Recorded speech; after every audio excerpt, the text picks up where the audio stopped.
Richard Feynman said, "Never confuse education with intelligence. You can have a PhD and still be an idiot." What are some real-life examples of this? My ex-boyfriend's mother was a linguistics professor and knew over 10 languages. She was also one of the dumbest people I've ever met. Some examples: she believed that in case of emergency stewardesses catapult out of the plane. She was also convinced donating blood causes some blood disease and you can die because of it. But my favorite one was when she said her son's orthopedic problems are not a result of a serious injury he had. His knee hurts because he eats too much ketchup. As someone who did 2 trades and then decided life is better with education, my experience currently going to UNI is how clueless so many people are in UNI. I wouldn't say they're an idiot, but tons of ignorance develops living in a student bubble your whole life. I rented a room to a guy who did his masters and it would take him hours to cook dinner. I watched him one day and he just couldn't wrap his mind around cooking things that take different amounts of time to cook. Like, he'd start cooking potatoes and wait till they were done before moving on to the next thing he was going to eat them with. My first call at my first IT job was in a medical laboratory. There was a doctor who had been in the job for years and she called saying her computer would not power on. I walked her through some troubleshooting and nothing worked. Is the computer plugged in? Okay. Is the monitor on? Okay. When did the problem start? Type of questions were asked and she answered them all. I go up to her office and indeed the computer is plugged into a power strip which is plugged into itself. Cleaning crew had deep cleaned her office and never plugged anything back in. Doctor plugged the power strip into itself thinking that as long as it was plugged in, that's all she needed. I had a boss who was an engineer who put a couple $100 in change in a bank's pneumatic drive-through tube where it got stuck and they had to use a jackhammer to get it out. He was upset that the bank was charging him for this because he didn't know this would happen. They had large signs saying not to put change in the tubes, including on the tubes themselves.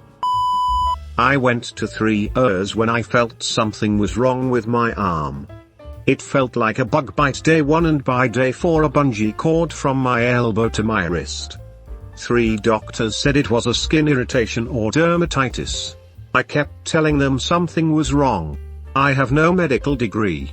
I work in property management. Day 5 I walked into another ER and said I don't care if I have to pay out of pocket or sit here all night but something is wrong with my arm. Finally, after many rude looks and comments I was given an ultrasound of my arm. Then rushed to MRI. Then told I was being admitted. A 3 blood clot in my upper arm, 2 in my chest area, and 1 had passed my lung already. Diagnosed with factor 2 gene mutation 22 days later, blood clotting disorder. I have a PhD, and I work with a bunch of PhDs. Basically, a lot of them think that because they succeeded in one area, they are an expert in every other area of life. And they always have strong opinions about everything. I think it's also called a PhD syndrome. My ex-wife with a PhD in neuroscience driving my car around with the handbrake on calling me to ask about the noise and smell. I was at a keg party at college and their gravity keg was set up. Someone complained that the beer was not flowing, so I checked that the keg was still almost full. Turns out someone closed the air intake on top. I opened the intake and poured myself a beer. Problem solved. A few minutes later someone else complains the beer is out. I told them the keg was full a few minutes ago and it was a tap problem that I fixed. They told me they just came from the keg. I go back to the keg and find the intake was closed again. Opened it and poured the young lady who said it was empty a beer. As she is leaving my SWIT mate comes in and goes to the intake and closes it. Now my SWIT mate is a straight A student who gets all A's mostly due to his photographic memory. Back to the keg. So I tell him that he needs to leave the intake open to let air in to displace the beer coming out of the lower tap. He then proceeds to tell me that since the beer is carbonated, air is not needed to replace the liquid volume lost when the beer is dispensed. So I asked him 2 questions. If it is not needed, why is there the upper tap? And does he really think the amount of gas the carbonation gives off in a glass of beer is equal to the volume of the liquid beer? He thought for a few seconds and his only response was, "I have a 4.0, what is your GPA?" Then he walked away. My wife's stepfather was a chemist who currently has diabetes. One night he went to the ER because his blood sugar was dangerously high. He claimed he was eating well. He normally doesn't, so there's no reason why his blood sugar was high. In his car was a 2-liter bottle of ginger ale mixed in with grape juice. He said that the two cancelled their sugars out and we didn't know what we were talking about because he was a chemist and he knows how to combine things. I worked IT for a hospital. I was speaking to a doctor who forgot his password. While he was spelling his name phonetically over the phone, he said, Z as in xylophone. Needless to say, my eyebrows raised. I work in software development for a major chain of hospitals. One of the executives, MD, asked me to make a substantial UI change to a product owned by McKesson. Just change the colors, it's simple, my teenager could do it. Me, I can make the request of the vendor. That's ridiculous, you just need to go in there and change it. Out of spite I made the request with the vendor, and they came back with a quote that was more than 2 liver transplants. The executive told my CTO I was being difficult, and couldn't perform simple tasks. He literally did not understand that vendor software was different than a Wix website. I worked with a girl that graduated from Brown. She would never shut up about it. Always Brown this and Brown that. I went to a state school and it was apparent that she looked down on anyone that didn't attend an Ivy League school. So one day she was doing that and I couldn't stop myself. I said something like, "Oh, you went to Brown? And yet, here we are, together in the same place, doing the same job." My college roommate, smartest person I've ever met, spent nearly an hour trying to shove a desk back into the corner of our room at an angle. She wouldn't listen to me because in her words she got this. After she finally gave up, I walked over, pulled the desk out completely and straightened it with the wall, and pushed it back in. One movement, no struggle. Many a time we had where I'd realize she might be the smart one but I've got more common sense. Peter Duesberg, molecular biologist who works as a researcher at UC Berkeley and has an otherwise stellar career and well known for his work, became an AIDS denialist, claiming there's no link between HIV and AIDS. Led countless people down the rabbit hole, including many who were HIV positive. These individuals ended up infecting others and refusing antiretroviral therapies. This included an AIDS denialist activist named Christine Magyar who infected her infant through breastfeeding thinking, "Hey, it's not a big deal, it's just HIV, it doesn't cause AIDS." Not quite PhD. But I was at a party, in the UK, full of students and stereotypically everyone was off their face drunk. Well, some guy fell over and broke his collarbone and immediately got rushed by a dozen of them all fussing and asking him the same questions over and going through the checklist. Half an hour later and he's still on the couch in pain and I go in to ask if anybody knows why the ambulance is taking so long. Nobody had an answer because nobody had called one. A party full of medical students hadn't called an ambulance or made any transport arrangements for a guy in severe pain with a broken clavicle. Idiots. I used to work at a university, and tons of academics are incredibly educated in their chosen field, but have the common sense of your average dachshund. My favorite was probably an entire group of geology professors and PhD candidates who got stuck for a good few minutes in an entryway because they didn't think to check if the door required a pull rather than a push. Bearing in mind that they just entered with that same door not an hour before. I have a PhD and I am an idiot in most respects. All it takes to get a PhD is to be really good at or persistent in doing research in one narrow area of study. Edit, so several commenters pointed out that I simplified things too much. A PhD also requires hard work, luck, and some basic competence in a topic.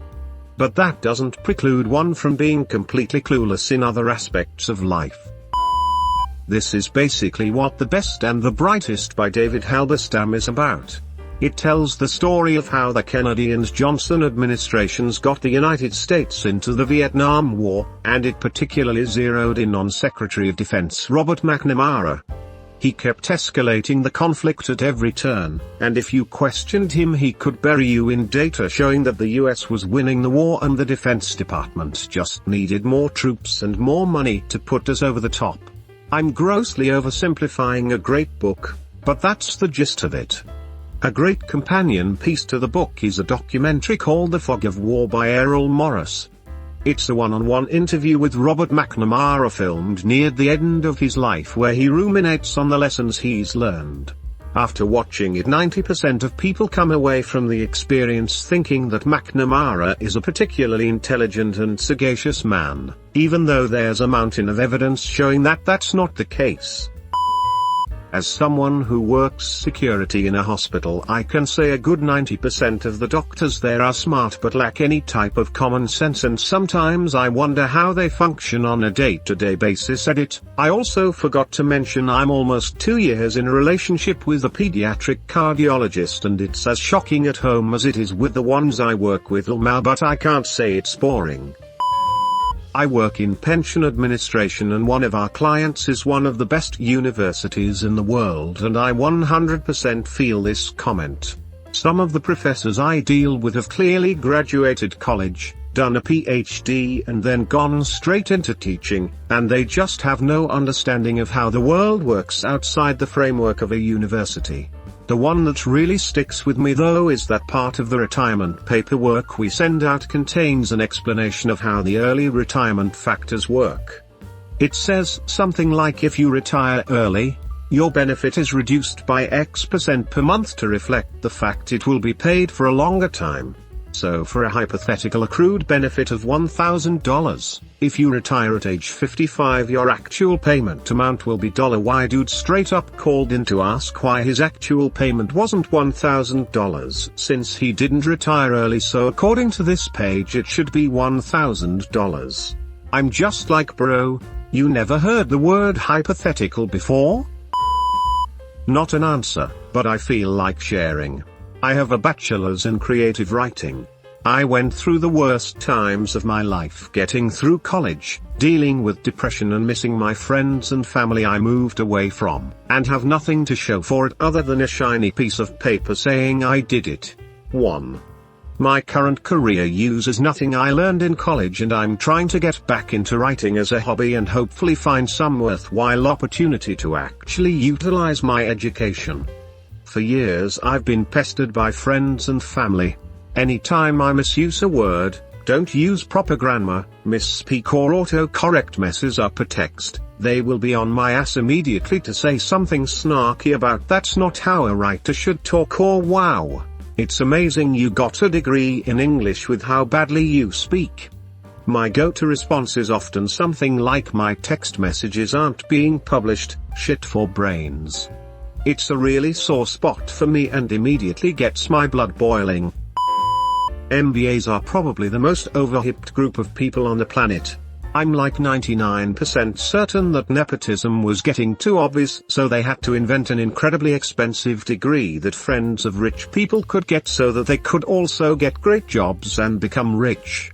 Most MBAs I know are actually so dumb it hurts. My wife has 2 masters and a PhD, is internationally recognized in her field, and is an absent-minded doofus. My role in her life is to ensure that her car works, that she takes her meds, and that she eats things other than yogurt and eggs. She can be brilliant one minute, then walk into the side of a moving bus the next. I love her dearly, but she's a numpty. Worked at a tech company, was made team lead. One of our team members was a PhD in astrophysics. He would ping me constantly for how to do things that we had well documented. How to install certain programs, how to gain access to servers or code repositories. Literally, we would sit in Zoom calls together and I would just read the instructions out loud and watch him do them. I was utterly confused as to how he could breathe by himself. A long-time good friend, absolutely brilliant. Can literally beat you at chess blindfolded. Engineering in college and one of the smartest people I've ever met. But he's a big picture guy, sees how things develop and great long-term vision. Incredibly successful. But little things? Guy couldn't pack a suitcase, wouldn't know how to book a flight. Was making boxed mac and cheese and couldn't figure out why it was so watery. Yeah, he didn't drain the water after the pasta was cooked. In a personal note, my wife was a PhD candidate when we moved in together. Early on we went to a party and when we got home I told her I felt inadequate because I was the least educated person in every room and felt kinda dumb listening to them all go on about things I had no idea about. She said to me they each know the most about some little thing they just got their PhD about. Some gene mutation or how some molecule interacts in some rarefied environment, but apart from that, they're all just regular people who can't figure out how to match their socks or talk to a member of the opposite sex. She said you're one of the most curious people I know. Your library is bigger and more diverse than anyone else I know and you've actually read them. You ask questions and talk to everybody and have actual things to talk to them about because you know about things they're interested in. Now she's an MD PhD and all our friends are doctors of one kind or another and I'm still the least educated person at the party, but now I can see people are just people and yes, you can be super smart about one thing or another and still buy a fuck up in the real world. It's way more important to be a good kind person who does what you say you'll do than the smartest kid in class. At least that's how we raised our kids anyway. If you work IT you feel this. Every lawyer, doctor, celebrity and CEO I've ever worked with is computer illiterate. They can email, they can Twitter and that's it. They confuse the mouse, they openly call themselves Luddites, they kick the power plug out and claim the box broke. Mega millionaires, too. Smart in other regards, but computers are kryptonite. My uncle is smart as F. Multiple master's degrees in education and science, constantly wins awards for his teaching and high averages from his students. Tell me why this idiot needed me to remind him how to make raiment several times over? Not a PhD, but I know someone who has a master's in finance and thinks everyone should just own a house. I was like, how are they gonna pay for it? He was like, they should work hard. I couldn't stop laughing.